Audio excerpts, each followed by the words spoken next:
부활의 주님이 주시는 은혜, 그런 제목으로 주님 말씀 나누기를 원합니다. 은혜와 축복의 복된 시간 되어지기를 소망합니다. 부활과 성탄은 기독교의 가장 큰 명절들입니다. 떡 먹는 날, 그날 아니고요, 예수님께서 하늘의 영광 보좌를 버리시고 우리를 살리기 위하여서 이 땅에 오신 성탄절, 얼마나 귀한 것입니까? 하나님께서 사람이 되셨다. 그것도 사람을 살리기 위하여, 하나님의 피조물인 우리를 살리기 위하여 이 땅에 오셨다라는 것은 너무너무 감사하고 참으로 생각하면 있을 수도 없는 일이 일어난 것입니다. 그러니 성탄은 너무너무 감사하죠. 부활은요, 사실은 그것보다 더 감사한 날입니다. 부활이 있기 전에 우리 주님은 십자가에서 우리의 죄를 대속하여서 우리 모두를 살리시기 위하여 십자가에 달려서 물과 피를 다 흘리고 죽으셨습니다. 하나님의 아들이 우리를 위하여 죽으셨다. 오신 것마다 감사한데 죽어주셨다. 그래서 그 하나님의 아들의 대속의 십자가를 믿는 우리에게 살 길을 열어주셨다. 얼마나 감사합니까? 그렇지? 살다가 빚만 갚아줘도 얼마나 고맙습니까? 언젠가 말씀드렸죠. 아버지가 제 빚 400만 원 갚아주시니까 얼마나 그렇게 감사하고 그랬다고. 제 딸아이들한테 이전에 있던 교회에 있으면서 조금 뭐 필요할 때 돈을 조금씩 줬거든요. 그래, 늘 그 이야기 했습니다. 야들아, 이거는 아버지 노후 자금이니까 아버지 은퇴하면 니네 갚아야 된다. 그 생각을 했는데, 그 말을 했는데 탕감해 주려고 합니다. 생각해 보니까 시골 농부였던 우리 아버지도 탕감해 주시고 가셨는데, 목사나 돼가지고 그것도 내놔라 그러면 그게 은혜가 아니죠. 그렇죠? 뭐 많은 거 아니지만 그래도 탕감해 주려고 합니다. 주님이 우리의 죄를 탕감해 주시기 위하여 이렇게 오셨는데, 이게 얼마나 감사하고 얼마나 귀하고 그런지 모르겠습니다. 그 뒤로 주님은 3일 만에 말씀대로 부활하셨습니다. 왜요? 우리에게 부활이 있음을 보여주시고 영생의 나라가 있음을 보여주시고 영원히 죽지 않는 예수님의 부활에 동참할 수 있다는 것은 모델로 가르쳐 주시기 위하여 그렇게 하신 것입니다. 그래서 부활의 은혜를 기념하는 이날 우리가 주일 모여서 하나님 앞에 예배하는 것은 얼마나 감사하고 얼마나 기쁜 그런 날인지 모르겠습니다. 부활의 은혜 누릴 수 있는 귀한 예배 되어질 수 있기를 소망합니다. 주보에 봤더니 오늘 예배에도 부활주일 예배 이렇게 딱 이렇게 쓰여졌습니다. 사실은 오늘 부활주일 예배가 아니고, 사실은 제가 주보를 만들 때 주보를 다 인쇄하고 난 뒤에 보니까 이 부분이 이렇게 빠졌어요. 그래가지고 그대로 그냥 또 인쇄를 하려고 그러다가 부활주일 예배 맞는 거 아니냐 그 생각하면서 그냥 놔뒀습니다. 이게 원래 유대인의 예배는 안식일에 드려졌죠. 그래서 금요일 날 저녁에 드려졌습니다. 기독교의 예배는 주일날 드립니다. 왜냐하면 이날 안식 후 첫날, 이날에 우리 주 예수 그리스도께서 부활하셨기 때문에 우리에게 부활의 소망이 있고 영생의 소망이 있다. 그래서 우리는 이렇게 주일에 예배를 드리는 거죠. 부활의 소망, 은혜 얼마나 귀한지 모르겠습니다. 이번 주에 어떤 유튜브를 보니까 이런 이야기가 쓰여졌습니다. 부활절에 계란을 나눠주는 것은 수능틀이다. 그거는 이교도들이 행하던 것을 하는 짓이다. 막 이렇게 또 누가 썼더라고요. 옆에 있었으면 제가 혼을 좀 내주고 싶었다 그 생각이 들었는데 옆에 있지 않으니 십자군 원정 때 로잘린이라는 부부가 살고 있었다고 합니다. 남편 로잘린은 십자군 원정에 참여하였습니다. 주님의 성전이다. 그래서 참여하였던 것입니다. 참여하지 않을 수도 있었는데 자원하여 참여한 것입니다. 안타깝게도 로잘리는 그 전쟁에 나가서 전사하였다. 그런 통지를 받게 되어졌습니다. 아내 로잘린 여사는 너무너무 애통하고 슬퍼했는데 거기에 참 안타까운 일이 더하여졌습니다. 이웃에 살던 나쁜 사람들이 남편이 전쟁에 나가서 죽었다 그러니까 이 로잘린 부인이 갖고 있는 재산을 전부 빼앗고 강제로 그 마을에서 쫓아내는 그런 못된 일을 하였다는 것입니다. 남편도 잃고 재산도 잃어버렸던 로잘린 여사, 그러나 그는 믿음을 잃지 않은 그런 사람이었습니다. 헤매다가 어느 마을에 정착하였는데 몇 푼 있는 돈으로 그 쓰러져가는 어느 집을 하나 구하여서 그곳에서 닭을 키우고 그렇게 지냈대요. 부활절이 됐는데 그 가난했던 시절 애들은 얼마나 많았습니까? 골목에 아이들이 막 뛰어놀고 하는데 저 가난한 아이들에게 무엇인가 선물을 주면 좋겠다, 그 마음이 들었어요. 주님이 주시는 마음이죠. 뭐가 있는가 보니까 자기에게는 계란 몇 판밖에 아무것도 없는 거예요. 그래서 그 계란을 찔 솥을 빌려와서 그 계란을 쪄가지고 그림의 소질이 있었던 로잘린 여사는 그림을 그리고 거기다가 글씨를 썼습니다. 내 이웃을 내 몸과 같이 사랑하라.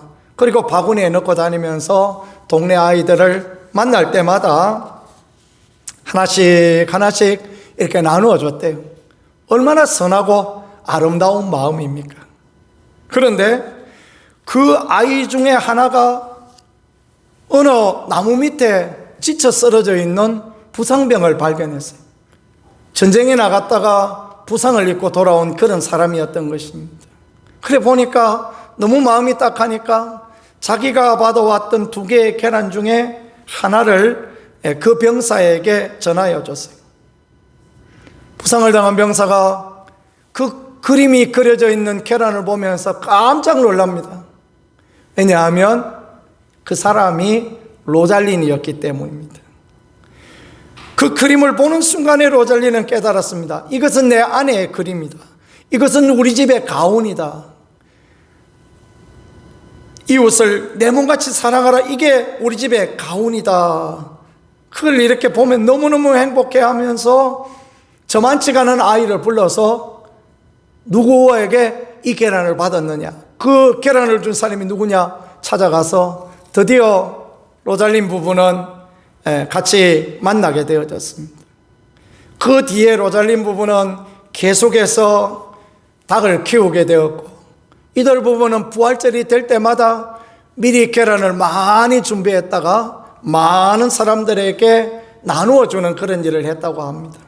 이러한 그들의 선행이 알려지면서 중세 교회는 그래, 우리가 부활절에는 계란을 삶아서 꾸며서 그래서 이제 나눠주자. 우리 지난주에 계란들 받으셨죠? 뭐 예수 부활하셨네, 예수 다시 사셨네, 그런 거 딱 꾸며진 계란 받으셨지 않습니까? 4개 드렸는데요. 4개 드렸습니까? 그쵸?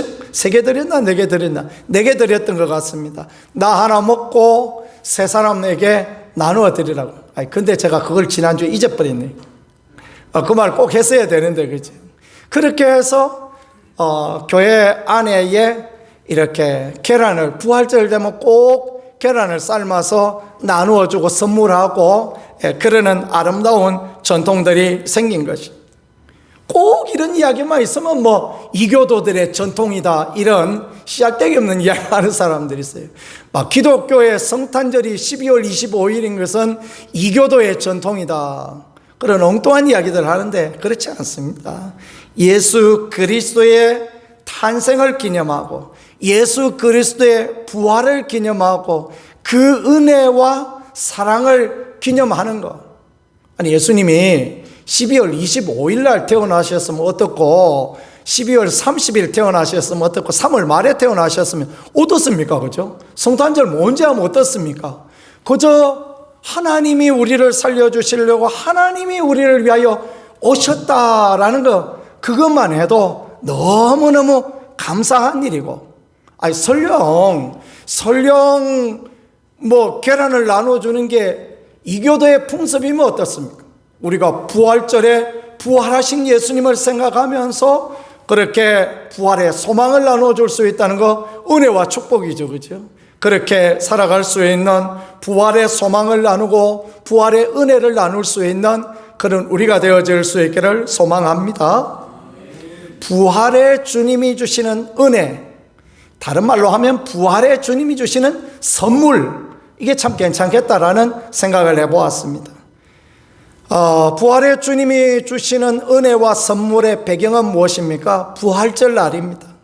그러니까 안식 후 첫날 이렇게 말씀했습니다. 이제 이날 안식 후 첫날 저녁에 이렇게 말씀했어요. 안식 후 첫날, 안식일 금요일 저녁부터 시작되어졌죠. 그렇게 해서 이제 토요일 저녁까지 안식일입니다. 예수님이 금요일 돌아가셨는데, 금요일 오후에 돌아가셨는데 토요일 지나고 주일 새벽에 부활하여 살아나셨습니다. 안식 후 첫날이라는 것은 예수님 부활의 날, 그런 의미입니다. 그런데 저녁이 되어졌습니다. 밤이 되어졌다, 그 말이죠.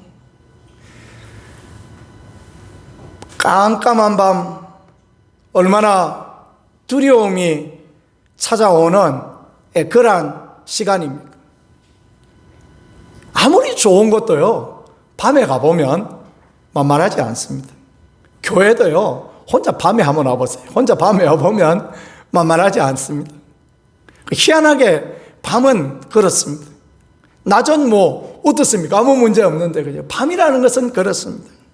그런데 이 제자들은 어떤 제자들입니까?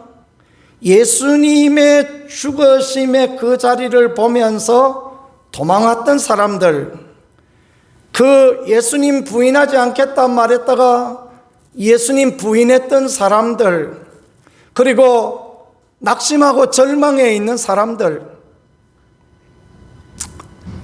예수님을 만나고 난 뒤에 배도 버리고 아버지도 버리고 그물도 버리고 다 버리고 왔는데 예수님이 죽으신 그 이야기 가운데 있는 이들, 얼마나 답답하고 얼마나 힘들었겠습니까? 이 밤, 그러니까 소망 없는 밤, 그런 밤, 찬송에 그런 거 있죠. 멀고 험한 이 세상길, 소망 없는 나그네 길, 그런 찬송이 있지 않습니까? 그런 밤이 아마 이 밤 아니었을까라는 그런 생각을 문득 해봅니다. 그래서 이들은 뭘 합니까? 문을 잠깁니다. 출입문도 잠그고 창문도 잠그고 커튼도 다 닫고, 그리고 이제 목소리도 죽이고, 이런 날 무슨 말을 해야 되겠습니까? 서로 얼굴만 쳐다보고 있는 거예요. 베드로, 어떻게 해? 우리 어떻게 해야 돼? 요한아, 내가 아나? 네가 아나? 우리 왜 아나? 도마같이 의심 많은 사람은 이제 계산기 갖다 두드려 보겠지. 이제 어떻게 살아야 되나? 왜 해야 되나? 그 생각 왜 안 들겠습니까? 희망이 없고 이길 힘이 없고 상처가 깊고 자기 마음대로 안 되면 사람이 닫아버려요. 마음의 문을 닫아버려요. 자폐에 걸린 사람들은 왜 자폐에 걸립니까? 대부분 자기에게 소망이 없다라고 생각하니까 자폐에 걸리고, 실어증에 걸린 사람도 있어요. 말을 하지 않아요. 말을 안 합니다. 인생에 소망이 없고 기쁨도 없고 즐거움도 없다 생각할 때 말도 안 합니다. 행복하면 뭐라도 말을 하지 않습니까? 막 즐거우면 뭐라도 말을 하지 않습니까? 근데 불안하고 두렵고 염려되고 걱정되면 아무 말도 안 하는 거예요. 사람을 향해 문을 닫고, 이웃을 향해 문을 닫고, 친구를 향하여 문을 닫고, 자신의 삶을 향하여 문을 걸어 잠그고, 그런 인생이 되어지는 것이. 그런데 주님이 찾아오셨어요. 두드리지도 않고 주님이 찾아오셨어요. 문은 걸어 잠궈져 있는데, 제자들의 마음의 문도 전부 잠궈져 있는데 주님이 오셨습니다. 왜 오셨겠습니까? 그 닫혀있는 마음의 문을 여시고, 기쁨의 문을 여시고, 행복의 문을 여시고, 주님 안에 있는 새로운 소망을 주시려고 오셨다라는 것을 믿으실 수 있기를 축복합니다. 사람은 환경을 보고 낙심하고 절망하고 문을 걸어 잠궈요. 마음도 걸어 잠굽니다. 커튼도 닫아버립니다. 그러나 주님은, 부활의 주님은 오셔서 그 모든 것을 열어주시는 것입니다. 커튼도 열어주시고, 창문도 열어주시고, 그리고 출입문도 열어주시고, 마음의 문도 열어주시고, 환경의 여건도 열어주시고, 모든 것을 열어주시려고 주님이 오셨다라는 거 믿으실 수 있기를 축복합니다. 그리고 그들에게 선물을 주십니다. 무슨 선물을 주십니까? 주님께서 19절에 보니까 너희에게 평강이 있을지어다 이렇게 말씀하십니다. 헬라어로는 에이레네라는 단어가 쓰여졌습니다. 정말 바람 한 점 없는 평안함, 정말 호수에 물결 하나 없는 평안함. 저는 이전에 이런 평안함을 참 좋아했습니다. 호수에 낚시하러 가면 바람 불고 물결 치고 이러면 낚시가 안 되거든요. 그 잔잔한 아침에 가보면요, 그냥 붕어가 요만큼만 움직여도 표현이 되어져. 그렇게 딱 이렇게 잡고 좋아했습니다. 주님이 주시는 평안함, 에이레네는 그런 것입니다.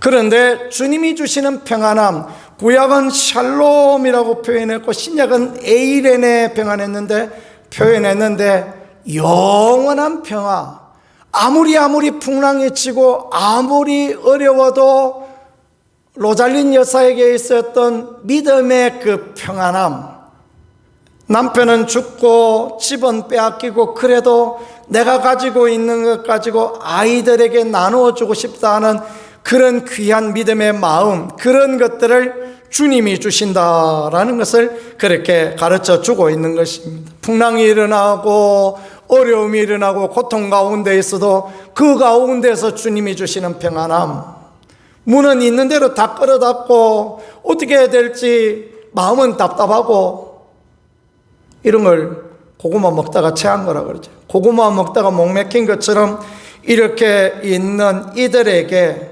주님께서 찾아오셨습니다. 왜냐하면 이들을 풀어주시고 이들에게 해결의 은혜를 주시고 이들에게 은총을 허락하여 주시려고 주님이 오셨다라는 것입니다. 스티브 브라운이라는 유명한 설교자가 있었는데, 이분은 텍사스에서 목회를 하던 그런 분이셨습니다. 어느 날 뉴욕에 목회하는 친구 목사의 부탁으로 뉴욕에 가서 복음을 전하고 집회를 하고 돌아왔다고 합니다. 부흥회 내내 하나님께서 얼마나 은혜 주셨는지 많은 사람들이 막 말씀을 듣고 행복해하고 즐거워하고, 어떤 분들은 막 말씀을 듣고 애통해하고 치유와 회복의 역사가 일어나고 가정이 회복되어지고 이런 은혜가 있었대요. 텍사스로 돌아오는 비행기를 탔는데 뭐예요? 난기류, 이상기류에 비행기가 올라가 버리게 된 것입니다.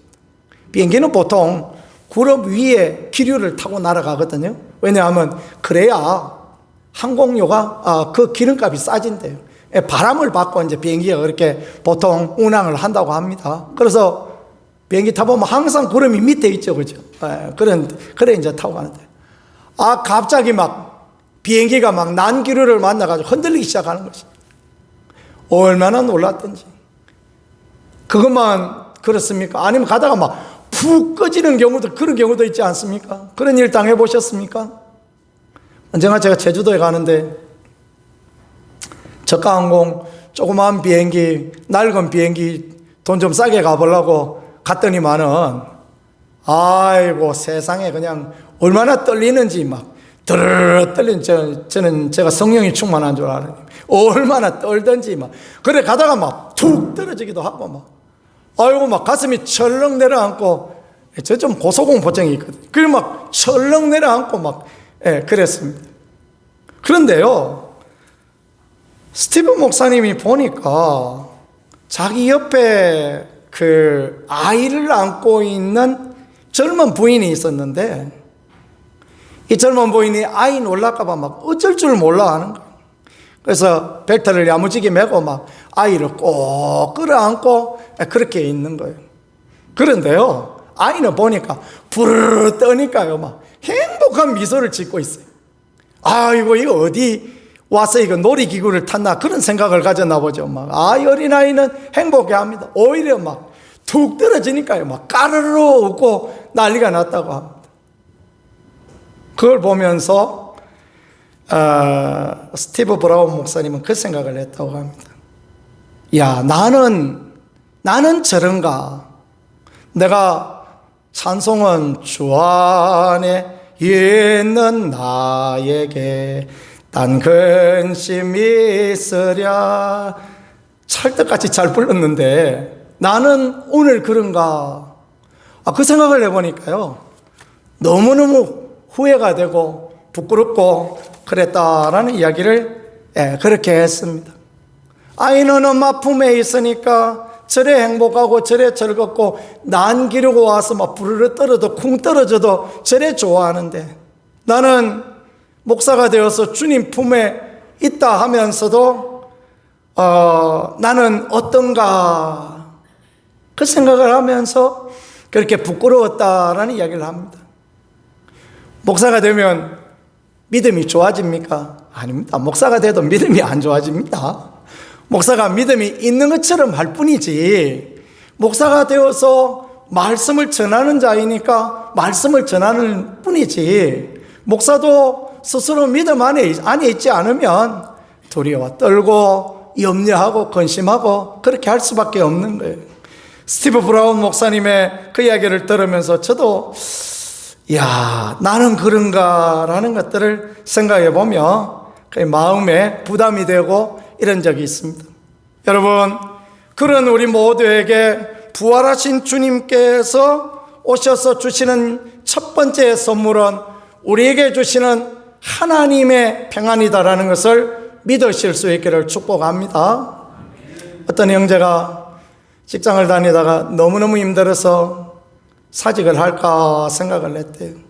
그런데 사직을 하려고 생각해 보니까 또 새로운 직장을 구해야 되니 그게 얼마나 힘든 일입니까? 그죠?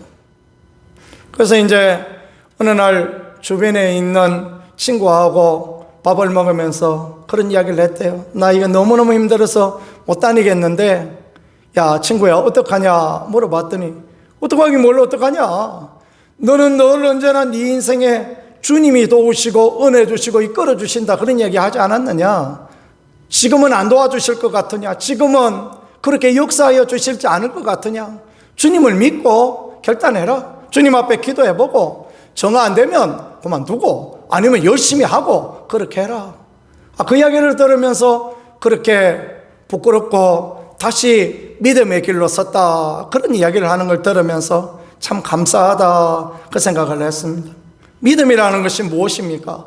부활하신 주님이 주시는 평안, 부활하신 주님이 주시는 기쁨, 부활하신 주님이 주시는 은혜, 그것을 누리는 거 아닙니까? 그런 은혜와 은총이 있는 저와 여러분이 될 수 있기를 간절히 소망합니다. 목사는 여기 서서 보면 오늘 몇 명 왔는가 이렇게 보입니다. 그러면 이제 마음이 낭망되고 그렇습니다. 제가 목회를 처음 하던 그때는 오늘 교인이 또 좀 빠지고 이러면 속상하고 어쩔 줄 몰라 하고 그랬습니다. 근데 세월 지나면서 깨달았습니다. 그 교인이 어디 가는 거 아니고 다음 주 되면 또 나오신다. 그걸 제가 알게 되어졌어요. 이유가 있는 결석 그렇게 하지 말아야 됨에도 불구하고 그거 어떻게 할 수 없는 거 아닙니까? 그죠? 근데 뭐 목사가 오늘 교인이 작게 왔으니 설교는 10분만 해야 되겠다 이렇게 생각하면 되겠습니까? 그죠? 자기 할 일 하고 믿음을 가르치고 소망을 가르치고 또 주님의 은혜를 가르치고 그래야 되는 거 아닙니까? 그죠? 다음 주 되면 다 와요. 낙심하고 절망한 사람이 있으면 신방해야 되고 찾아가야 되고 연약한 분이 있으면 위하여 기도해 드려야 되고 그렇지만 평안을 잊어버리면 안 되겠죠. 그죠? 여러분의 삶도 마찬가지다라는 것입니다. 아무리 지금 캄캄한 밤에 놓여 있다 할지라도 주님이 우리 가운데 오신다라는 걸 믿고 소망을 잃지 아니하고 믿음을 잃지 않는 그 자리에서는 우리 모두가 되어질 수 있기를 간절히 소망합니다. 다음에 보니까요, 2절, 그 다음 분에 두 번째 보니까요, 20절에 보니까 이 말씀하시고 손과 옆구리를 보이시니 이렇게 말씀했어요. 저는 이 말씀이 그렇게 이번 주에 그렇게 은혜가 되더라고요. 우리 주님께서 사망 권세를 이기고 부활하셨습니다. 그런데 그 부활의 몸을 입고 오셨는데, 그러니까 문을 닫아놨는데도 썩 들어오셔버리잖아요. 부활의 주님께서는 엠마오 마을로 내려가던 제자들하고 같이 가셨다가도 또 이 마가다락방에 또 나타나시잖아요. 시간과 공간의 제약을 받지 않으셨던 주님. 그런데요, 주님이 그 옆구리의 창자국과 손의 못자국은 그대로 갖고 계셨습니다. 부활의 몸을 입으셨다면 그런 거 이런 게 있나 하고 샥샥 해서 깨끗하게 이렇게 오셔야 될 거 아닙니까?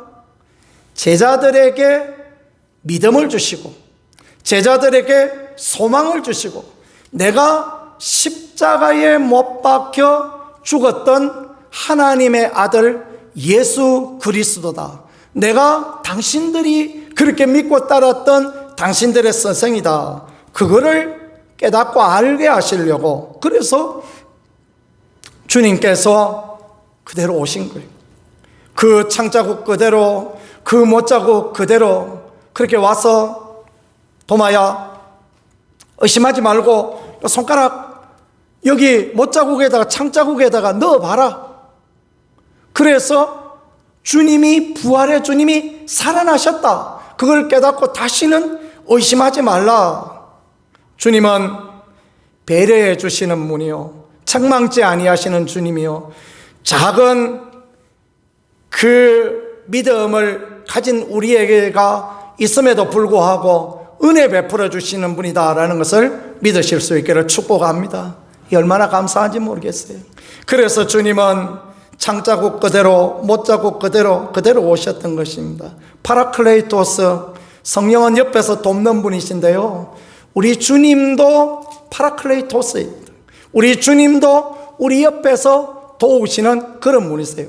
주님이 옆에서 도우시다가 부활 성천하시고 성령을 보내셨죠. 파라클레이토스, 새로운 돕는 분을 보내셨다. 주님은 언제나 우리를 도우시는, 배려하시고 사랑하시는 주님이시다라는 것을 늘 믿고 나갈 수 있는 우리가 되어질 수 있기를 소망합니다. 그래서 지난주에도 말씀 나누었잖아요. 갈릴리로 가라. 거기에서 기다리시고 거기에서 아시고 도우시고, 제가 늘 말씀드리는 거, 그래서 하나님의 이름 중에 하나는 여호와 이레인 것입니다. 여호와 이레는 무엇입니까? 이레는 준비하시다, 예비하시다라는 뜻입니다. 아브라함을 위하여 수양을 예비해 두고 있습니다. 아브라함은 하나님의 아들을 잡아서 번제드리라 그러니 얼마나 마음의 고민과 갈등이 되어졌겠습니까? 하나님은 아브라함의 마음을 아십니다. 시험해 보시려고, 복 주시려고, 은혜 주시려고, 사람 앞에, 하나님 앞에, 마귀 앞에서도 당연히 복을 받을 사람이라는 걸 보여주시려고 그렇게 하신 것입니다. 그리고는 하나님께서 수양 한 마리를 저 숲풀에 거기에 뿔이 걸리도록 하셔서 준비해 놓으신 세심하고 배려 많으신 우리 하나님 아니십니까? 여호와 이레 하나님을 늘 생각하며 믿음으로 나가는 우리가 되어질 수 있기를 소망합니다. 캄캄한 밤에도 하나님은 여호와 이레다. 하나님은 최선이시다. 하나님은 우리에게 가장 좋은 길을 내시는 분이다라는 것을 생각했으면 좋겠습니다. 그 다음에 보니까 보내주시는 분이 21절입니다. 세 번째입니다. 예수께서 또 이르시되 너희에게 평안이 있을지어다. 한 번 더 축복하시고, 그 다음에 아버지께서 나를 보내신 것 같이 나도 너희를 보내노라 그랬습니다. 세 번째 주님은 보내어주시는 분. 사도라는 말은 아포스톨로스라는 헬라어가 쓰여졌습니다. 아포스톨로스는 보냄받은 자다라는 그런 뜻입니다. 사도가 되어진 게 뭐냐? 일꾼이 되어진 게 뭐냐? 주님이 보내주셨다라는 그게 일꾼인 거지. 학교 다닐 때 생각해 보십니까? 선생님이 김인수 좀 와봐라. 그래서 오늘 학교 마치고 난 뒤에 우리 집에 와서 연탄재 좀 치워달라. 그러시면 미워서 그러신 것이겠습니까? 아니죠. 믿을만 하니까 그런 거 아니겠습니까? 그죠? 오자. 우리 집에 가서 연탄재 좀 치워달라. 연탄재 몇 개 안 되는 거 치우고 났더니 아주 세상에 맛있는 과일도 주시고 떡도 주시고, 그 얼마나 감사하고. 선생님이 또 아이들 30명 있었는데 나만 불러주셨다 생각해 보니까 얼마나 감사합니까? 그죠? 언제나 나를 사용해 주시는 게 은혜고 선물인 것입니다. 부활의 주님이 제자들한테 가거라. 이제 가서 정인이 되라. 복음의 정인이 되라. 이게 얼마나 귀하고 복되겠습니까? 천사한테 안 시키셨어요. 천사에게도 시키지 않는 귀중한 일을 주님은 누구에게 시키셨느냐? 사도들에게, 제자들에게 시키셨습니다. 무슨 제자들요? 그 예수님 부인하고 도망가는 제자들, 옷이 벗겨진 줄 모르고 도망가는 제자들, 주님 3번 부인하고 도망가던 이 연약한 제자들에게 이런 일을 맡기셨다라는 것은 오늘을 살아가는 부족한 우리에게, 연약한 우리에게도 하나님께서 이런 일을 맡겨주신다라고 생각하며 감사하며 나갈 수 있는 그런 은혜가 있기를 간절히 축복합니다. 저희 스승이신 한신대 명예교수인 정태기 박사님, 어렸을 때 교회 갔더니 그 여자 누나들이 아이고 태기는 못생겨서 그 이야기에 상처를 받았대요. 사실은 잘생겼는데 그 누나들이 만만해가지고 아이고 태기 저거 못생겨서 그러면서 이제 놀려댔던 거지. 키도 크고 잘생기셨거든요. 키도 저보다 더 크고 아주 혼출 잘생기셨어요. 몸매도 날씬하고. 근데 그때부터 남 앞에 쓰는 게 그렇게 두려웠다는 거예요. 그래서 그의 별명은 재봉틀이었대요. 하도 떨어싸서 덜덜덜덜 떨고, 그래서 한신대에서 강의를 할 때도 너무 많이 떨고 그러니까 학생들이 막 불편해하고 그럴 정도였대요. 미국에 가서 노던 침례 신학대학에서, 이분은 우리 교단 사람이 아닌데 침례교 신학교에 가서 공부를 하셨대요. 거기에서 치유 훈련학교에서 치유를 받고 그러면서 상처가 회복되어졌습니다. 그 뒤로 이분은 별명이 재봉틀에서 한자 더 늘어났어요. 청산유수라고. 얼마나 말씀을 잘하시고 얼마나 그렇게 은혜스러우시고 욕도 얼마나 찰지게 잘하시는지. 어머니 이야기를 하시면서 그 전라도 욕을 막 얼마나 그렇게 찰지게 구수하게 잘하시는지, 그러면서 이제 말씀을 전하시고, 그러면 막 그 말씀을 받은 이들이 감동이 되어지고 은혜가 되어지고 그래요. 우리 침례교 목회자 성장대회에 이분이 강사로 오셨어요. 오셔서 말씀을 전하시는데 얼마나 은혜가 되고, 저는 그날 이 정태기 목사님의 말씀을 들으면서 너무너무 은혜를 받아서 막 꼬꾸라져서 돌돌 구르면서 그렇게 울고 그랬습니다. 그리고 이제 제가 상담학을 공부하고 그분한테 이제 배우고 그렇게 했었는데요. 제 인생에서 정말 축복과 은혜가 되어졌습니다. 나를 알고 이상한 사람을 알고 그런 기회가 되어지고요. 그게 하나님 앞에 얼마나 감사한지요. 주님이 은혜 주시고 주님이 도와주시면 연약한 모습, 약한 모습 그대로도 보내어 주시고 세임 주시고 능력 주시고 은혜 주신다라는 걸 믿고 믿음의 길을 달려가며 자신을 바라보지 아니하고 주님을 바라볼 수 있는 은혜가 있기를 예수님 이름으로 간절히 축복합니다.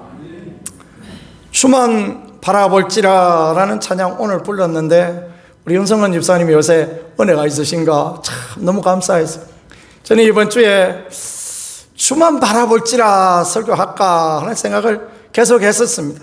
그러다가 이제 부활의 주님이 주시는 은혜, 부활절 이어서 설교해야 되겠다 생각했는데 이 핵심 주제는 결국 그런 거 아닙니까? 우리가 주님만 바라보고 주님만 의뢰해야 된다.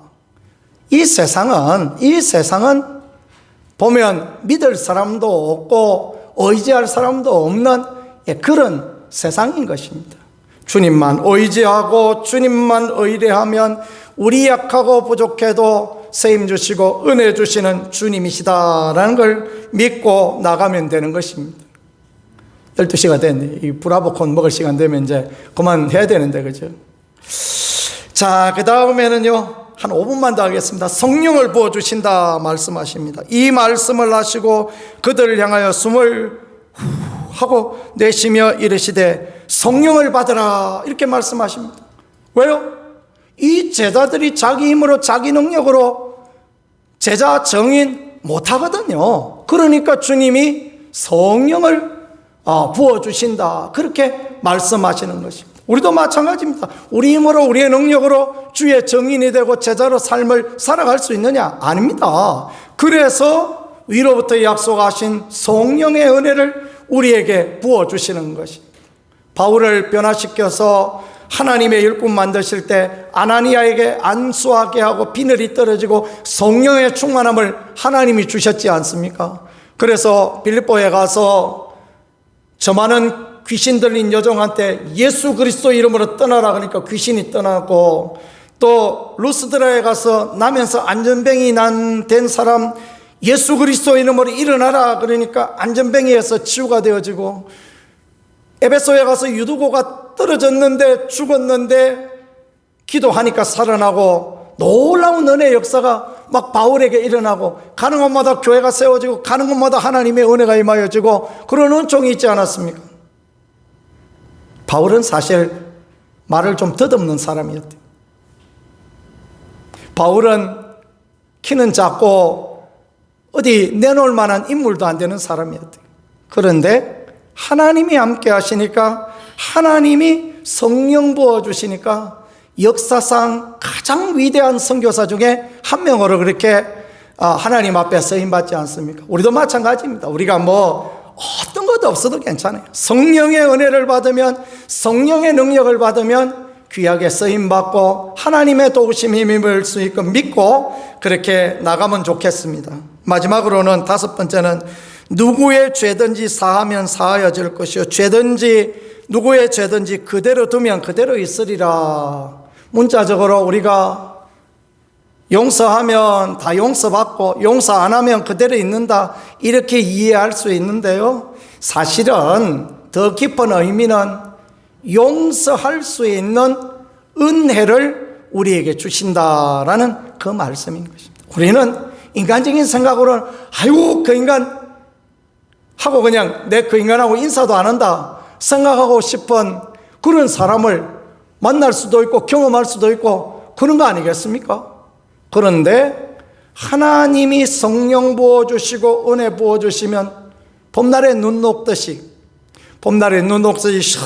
그런 마음이 녹아지면서 용서할 수 있는 은혜를 주신다. 그래서 성령 안에서 용서하고, 용서 못하면 죄가 그대로 있고 그대로 있는 거 아닙니까? 그런데 우리가 우리에게 죄전자를 사하여 준 것 같이 말씀하신 것처럼 용서할 수 있는 은혜를 하나님이 우리에게 허락하여 주신다라는 걸 그래 말씀하십니다.